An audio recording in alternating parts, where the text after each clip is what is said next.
کون میرے پاس پہلے دوڑ کے آتا ہے؟ وہ تینوں بچے دوڑ لگاتے، کوئی آپ کے سینے سے لپٹ جاتا، کوئی کندھے پہ آ جاتا، کوئی پشت پہ آ جاتا، اور اللہ کے حبیب صلی اللہ علیہ وسلم سب کو بوسے دیتے۔ تو معلوم ہوا کہ اللہ کے پیارے حبیب صلی اللہ علیہ وسلم بچوں کو دوڑنے، کھیلنے، بھاگنے، ورزش کرنے کی تلقین فرماتے تھے۔ چنانچہ ایک مرتبہ حضرت حسن لانو دوڑ بھاگ رہے تھے، اللہ کے حبیب صلی اللہ علیہ وسلم دونوں ہاتھ پھیلا کر بیٹھ گئے، فرمایا حسن میرے پاس آؤ۔ جتنا آپ بلاتے اتنا وہ اور بھاگتے، تو اللہ کے نبی صلی اللہ علیہ وسلم مسکراتے بھی رہے، ان کو بھگاتے بھی رہے۔ کافی دیر کے بعد بالآخر آگے بڑھ کے آپ نے ان کو پکڑ لیا اور اپنے سینے سے لگا لیا۔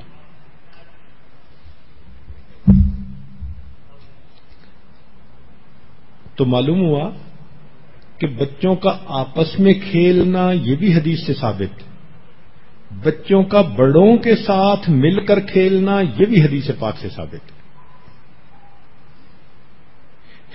اس لیے ہمارے بزرگوں میں سے بعض ایسے بزرگ بھی گزرے ہیں جو پہلوانی کرتے تھے۔ جنید بغدادی رحمۃ اللہ علیہ کے بارے میں آتا ہے کہ یہ شاہی پہلوان تھے، بادشاہ کا چیلنج تھا کہ ان کو کوئی نہیں گرا سکتا۔ اس زمانے میں ایک سید زادہ تھا جو بہت کمزور سا تھا، گھر میں فاقے تھے۔ اس کے ذہن میں خیال آیا کہ اگر میں جنید سے کشتی کروں اور اسے گرا لوں تو اتنا بھاری انعام مجھے مل جائے گا، میرے گھر کے فاقے ختم ہو جائیں گے۔ چنانچہ اس نے جنید بغدادی کو چیلنج کر دیا۔ دستور یہ تھا کہ شاہی پہلوان کے ساتھ جب کوئی کشتی لڑتا تھا تو بادشاہ خود بھی دیکھتا تھا۔ چنانچہ حاکم وقت بھی آیا اور جنید بغدادی بھی اکھاڑے میں آئے، اور ادھر سے یہ سید زادہ بھی آیا۔ جب آپس میں پنجہ آزمائی ہوئی تو کہتے ہیں کہ اس سید زادے نے یہ بات کہی کہ جنید میں اس طرح لاچار ہوں، فاقے سے ہوں، اور مال کمانے کا کوئی ذریعہ مجھے نظر نہیں آیا۔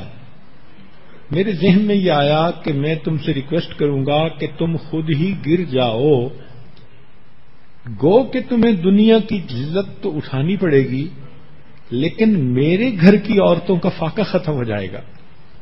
تو جنید بغدادی رحمۃ اللہ نے جب یہ سنا کہ یہ سید گھرانے سے ہے اور سادات کی عورتیں گھر میں بھوکی رہتی ہیں، تو آپ نے اس کے ساتھ تھوڑی دیر پنجہ آزمائی کی اور خود ہی نیچے لیٹ گئے۔ وہ شخص بڑا خوش ہوا کہ میں نے بادشاہی پہلوان کو گرا دیا۔ بادشاہ کو آنکھوں پہ یقین نہیں آتا تھا۔ اس نے کہا دوبارہ کشتی کرو۔ جب دوبارہ کشتی کی گئی تو جنید بغدادی پھر گر گئے۔ بادشاہ کو بڑا غصہ آیا، اس نے بہت شرم دلائی، تم پر اتنا خرچ کرتے ہیں، تم اتنے ہٹے کٹے ہو، کمزور سے بندے نے تمہیں گرا دیا، شرم نہیں آتی، ڈوب مرنے کا مقام۔ جنید بغدادی نے ساری ذلت برداشت کر لی۔ رات خواب میں نبی علیہ الصلوۃ والسلام کی زیارت نصیب ہوئی۔ فرمایا جنید تم نے میری نسبت کی لاج رکھی، دنیا کی ذلت تم نے گوارا کر لی، ہم تمہیں اولیاء کی دنیا کا پہلوان بنا دیتے ہیں۔ سبحان اللہ، اللہ رب العزت کی کیا نظر عنایت ہو گئی۔ آج ہر بندہ جنید بغدادی کا نام لیتا ہے تو ولایت کی دنیا کے بادشاہ کا تصور ذہن میں آتا ہے۔ ہمارے سلسلہ عالیہ نقشبندیہ کے ایک بزرگ تھے بابا سماسی رحمت اللہ علیہ، یہ بخارا سے کوئی 20 کلومیٹر دور رہتے تھے۔ ایک دن بخارا آ رہے تھے تو راستے میں ایک اکھاڑا تھا جس میں ایک بڑا پہلوان تھا، اور وہ پہلوان ایک وقت میں 4-5 پہلوانوں کے ساتھ اکٹھا مقابلہ کر رہا تھا۔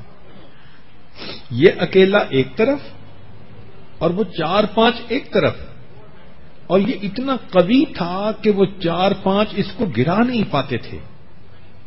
تو بابا سماسی کی نظر پڑی تو رک گئے۔ کسی نے کہا کہ بابا آپ بھی پہلوانوں کی کشتیاں دیکھ رہے ہیں؟ تو بابا نے کہا کہ مجھے اس میں ایک مرد نظر آتا ہے۔ چنانچہ جب پہلوانوں کا کھیل ختم ہوا تو ان میں جو بڑے پہلوان تھے، جو رستم بخارا تھے، وہ باہر نکلے، بابا جی کی توجہ پڑی اور وہ بابا جی سے بیعت ہو گئے۔ ان کا نام تھا سید امیر کلال رحمت اللہ علیہ۔ یہ وہ بزرگ تھے کہ جن کا ایک مرید تھا جس کو شاہ نقش بند رحمت اللہ علیہ کہا جاتا ہے۔ واقعی پہلوان نے اپنی پہلوانی کا کیا کرتب دکھایا کہ ایک ایسے بندے کو انہوں نے اللہ سے واصل کر دیا۔ قریب کے زمانے میں ہمارے بزرگ اپنی صحت کا بہت خیال رکھتے تھے اور اس کے لیے باقاعدہ واک کیا کرتے تھے۔ چنانچہ حضرت تھانوی رحمت اللہ علیہ، حضرت اقدس تھانوی رحمت اللہ علیہ عصر سے مغرب کے درمیان ہاتھ میں تسبیح ہوتی تھی اور آپ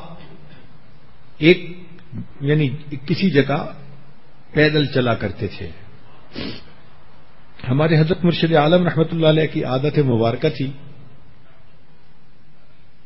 کہ فجر کی نماز سے پہلے یعنی تہجد کے بعد آپ کالج کے گراؤنڈ میں تشریف لے جاتے اور فٹ بال گراؤنڈ کے کوئی 7 چکر لگاتے پیدل۔